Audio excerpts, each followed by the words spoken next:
英语学习系列：如何破解英语听力理解密码？说真的，大家有没有遇过这种情况？打开一部英国影集，明明里面讲的单字你每一个都背过，但凑在一起听起来却像外星语。欢迎来到今天的解析。今天我们要来直击这个大家共有的痛点。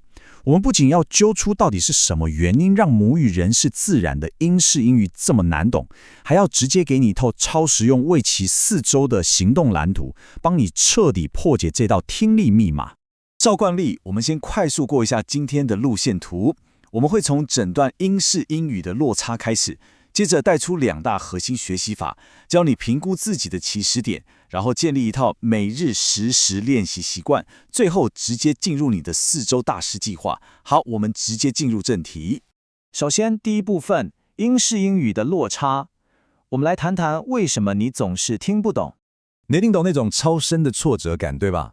满心欢喜的打开 BBC 广播，结果听了3分钟就完全迷失方向。我来告诉你为什么。其实问题根本不在你认不认识那些单字，而是在于这些字是怎么被粘在一起的。自然的英语充满了独特的节奏跟被吞掉的声音。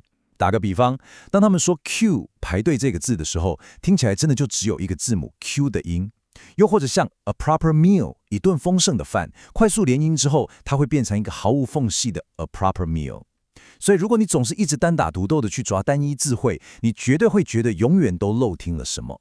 这里我们的资料来源给出了一句非常关键的话，这句话说，你不仅仅是在复制文字，你是在复制这个语言的音乐。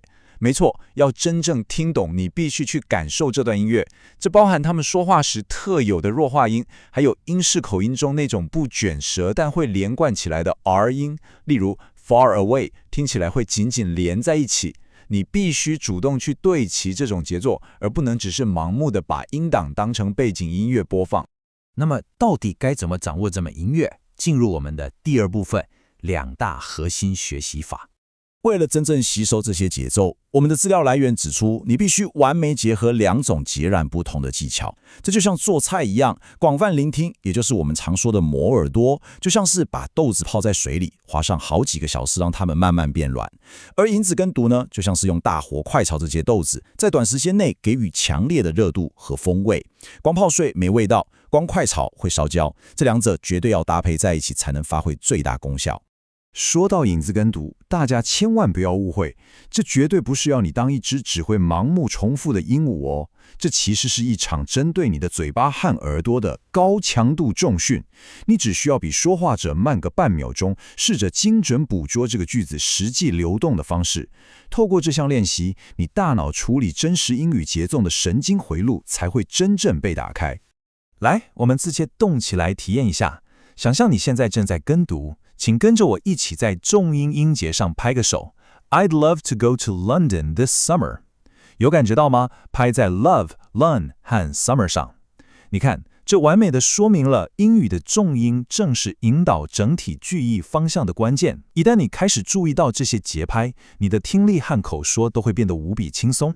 抓到诀窍后，我们进入第3部分，评估你的起始程度，找出你真正的起点。其实这就像去健身房要先量英巴里测验一样，你不能一上来就直接跳进 BBC 现场新闻，期待自己突然听得懂。你需要诚实评估你的起点。听力从 L1 到 L4， 跟读从 S1 到 S4 都有很明确的分级。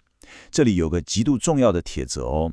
假设你的听力已经很不错，达到了 L3， 但跟读却结结巴巴只有 S2 的程度，那么在练习时，请务必从较低的 S2 程度开始，永远从你比较弱的那一环打底，进步才会稳固。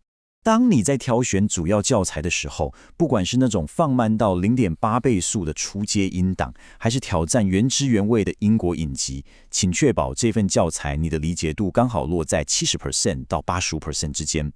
瞄准这个甜蜜点，能确保内容有挑战性，又不会让你因为太难而直接想摔耳机。选好教材后，进入第4部分，每日10到10习惯，来看看怎么安排每天的练习。很多人最常问的关键问题就是，怎么把这些练习塞进每天的生活里，又不会3分钟热度？解决方案就是这套高度结构化的每日30分钟实时学习法。第一步，花10分钟被动聆听，抓住整体概念。第二步，进行10分钟的密集聆听。这时候你要拿出逐字稿深度分析，用3种颜色标记出新单字、听错的地方以及重音。最后的10分钟进行影子跟读，完美对齐节奏，并且一定要录下自己30秒的声音，按表操课，效果真的会很惊人。当然啦，练习过程中你一定会遇到撞墙期，请尽量避免那些常见陷阱，千万不要只听而不练，也不要像机器人一样毫无感情的念稿。如果卡关了，试试我们工具箱里的这个小撇步，叫做反向连读。简单来说，遇到困难冗长的句子时，试着从句子的最后一个字开始，一步步往回堆叠发音练习，直到整句话变得自然顺畅。这招真的超级好用。最后，把这些全部整合起来，进入第5部分，你的4周大师计划。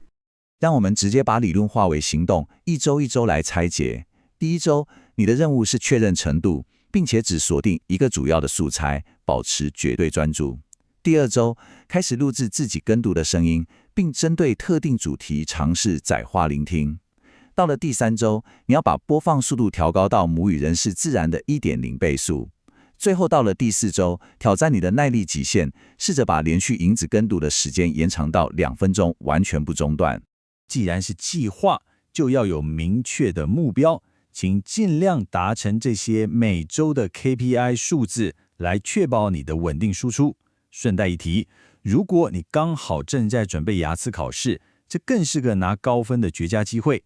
你可以把跟读学到的道地语块，像是 at the end of the day 或是 to be honest，直接自然地丢进你的口说测验里，考官听到绝对会大为惊艳。好啦，今天的解析就到这边。在你关掉音档之前，诚实地问问自己，你目前的程度到底在哪里？今天就挑选好你的主要教材，开始破解英式英语的密码吧。最后留给你们一句话：你准备好停止泡豆子，终于要开始大火快炒了吗？该是时候行动了。我们下次见。